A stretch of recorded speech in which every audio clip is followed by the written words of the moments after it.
Malgré sa large présence sur les façades italiennes, espagnoles et portugaises, la céramique reste encore mal représentée dans l'histoire de l'architecture française, où son utilisation en façade fut tardive.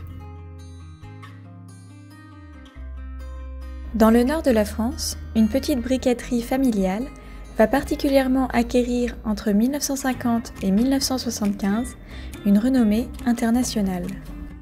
Son succès est dû à la prise en main de l'entreprise par Pierre Gilson en 1936, diplômé de l'ICAM, qui a l'idée de diversifier son catalogue en ajoutant à la production de briques celle de carreaux de terre cuite.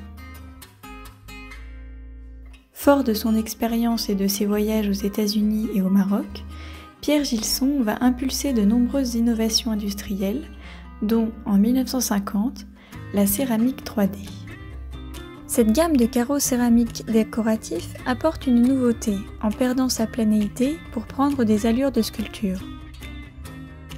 Grâce à sa modularité et à sa modénature, elle permet ainsi d'animer les façades d'un jeu cinétique de lumière et de couleurs.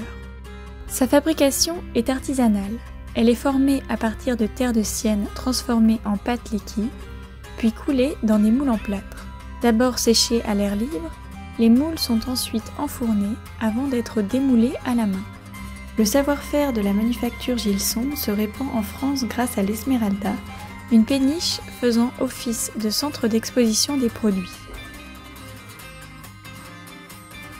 La céramique Gilson aura un fort impact en France et influencera la création d'autres céramiques reliefs dans les années 70. Un groupe pluridisciplinaire parisien formé en 1962, intitulé l'œuf Centre d'études, va ainsi produire la gamme Islo en collaboration avec les établissements Carré. Ce carreau céramique est extrudé dans la matière puis découpé par filage et pressé par un presse-bras dans des moules métalliques.